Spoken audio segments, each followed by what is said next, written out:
Premier Sihle Zikalala has appealed for calmer as protest action blocking traffic on several major highways in KwaZulu-Natal continues. Zikalala says it is believed that the protests are in connection with the incarceration of former President Jacob Zuma. Now let's discuss this. We joined via Zoom by Godfrey Mulaudzi, Justice and Violence Prevention Researcher at the Institute for Security Studies. Mr. Mulaudzi, thank you so much for your time. Always a pleasure to speak to you. Now, before we discuss why protests in the country almost always resort to violence, let's weigh in on the situation in KZN. How much of what we are seeing now do you think was because of those in positions of power inciting or calling for unrest? Thanks, Nathan. Good afternoon to the viewers. Always a pleasure indeed. I think what we see in the taking place now in KZN as a result of the arrest of the sentencing of the former President Jacob Zuma. This is purely a political related violence, and it is not more about the policing or the normal state of protest that we see in the country, the level of violence that accompany this protest. Now, the slice squarely on the doors of the responsible political party's leadership. I think it has proven now that the province of KwaZulu-Natal ANC leadership on its own, it's not really up to the task to deal with these issues on its own, given the fragmented way of handling these affairs as the ANC provincial leadership in KwaZulu-Natal. So I think that the ANC at Luthuli House, the leadership needs to go to the province and also try to rein in on its membership to desist from acts of violence. Now, do you think that the situation that we are currently seeing now in KZN has a potential of getting out of control and becoming bigger than what is actually currently happening?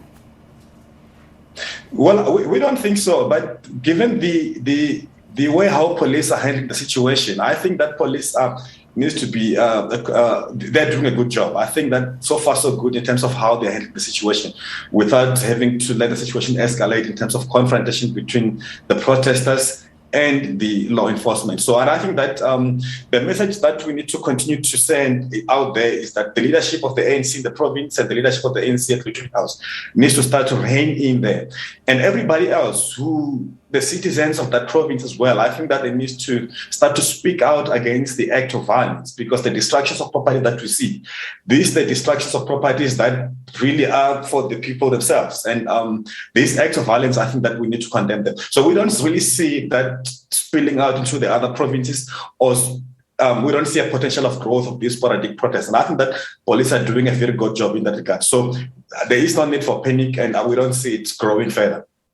Talk to me about the economic ramifications of such a protest. I mean, we've seen more than 20 trucks being burnt to the ground. One of our reporters interviewed a truck owner who said he's lost millions as it is. And we also saw businesses locally that were shut down as a result of these protests. What does this mean for economically for the province? Look, I think it's also, again, speak to the culture of violence within our society, in our country. Because, under normal circumstances, any protest in our country sees major roads being blockaded, burning tires, trucks being looted. And these are just a simple protest about, the release of the former president from prison. But we've seen trucks being looted. And I saw a statement from the Road Trail Association saying that they're going to cease operation until the situation calms down. And this speaks to the delivery of services as well, and the movement of goods and services to people. So there is a real sabotage to the economy of the country. Worse now when we're dealing with the restrictions, heavy restriction posed by the pandemic and the COVID, the alert level 4 regulations by government. So it further adds salt into the wound. So I think that this is just a culture that we need to really discourage and condemn by all means, the culture of violence in our protests. The damage that has already been done, the Premier has already outlined the numbers related to the cost of this, the damage related to this protest.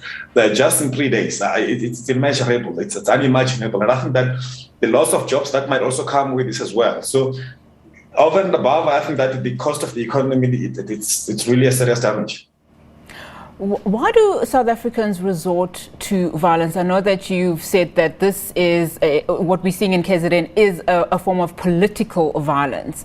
But outside of just KZN, South Africans seem to want to destroy a lot of property as if that is the only language that government understands. Can you unpack why they resort to this kind and level of violence? There was also literature that by the CSVR. It says the smoke that calls. In South Africa, I think there's been a belief that says that peaceful protests are not given attention by government and the media as well. And so violence has been used as a bargaining tool that to caught the attention of the powers that be from government and the media. And in fact, on the part of the media, we have seen, we have also been part of where this violence has taken place. So you'd find a group of protesters saying, if we ban, at least the media will see us and they will come and give us attention. And that has also resulted into the spillage and fueling the culture, perpetuating the culture of violence, because other communities copy that and say, yes, we have seen in Estcourt, for example, they've banned tires and they have received attention of the TV and the media. And so they also enjoy the spotlight that they get from the media, let alone the lack of attention from government. But again, there is also the violence. There's also an element of criminality within the protest that takes place within our protests in the country. You would have seen issues of looting taking place in almost each and every protest that take place. So there will be a section of the protesters that are not necessarily genuinely into the protest, but they see an opportunity through that anarchy of them to loot, to steal. We've seen trucks being looted, goods being taken from trucks, vehicles being hijacked in the protest to seek the demand of the release of the former president. But you'll struggle to see the correlation between why would you now want to steal a box of cigarettes from a truck while you're demanding the release of the president. I think that is a major concern that we are facing in our protests. So the belief is that if you don't become violent, you will not get attention from government. Two, you will not get attention from the media. Those are very interesting observations, and it's also, on the one hand, very worrying that the only reaction from government or even the media themselves is if protest is not peaceful. Because we've got the Constitution that is lauded, globally, what are some of the things that South Africans can do from an active citizenry perspective that will get the attention that they need, even outside the media? What are some of the examples that you can give us that are practical for people that are not getting the delivery of service from government that they ought to get? Just talk to us about just some of those practical examples that they could take.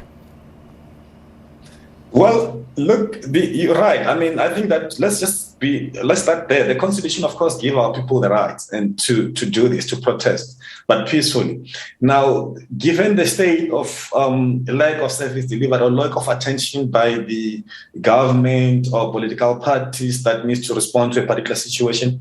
Now, what citizenry that we say that, and I think including the media as well, that we need to some form of civil education, and we are also embarking on these projects with other stakeholders, and other stakeholders as well, to empower communities as to the extent of their rights in protest. How do they hold leaders accountable in spaces or in areas where there is a lack of service delivered?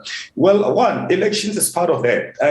Community meetings are part of that. So, but that you also need on the other side, a responsive leadership in the communities.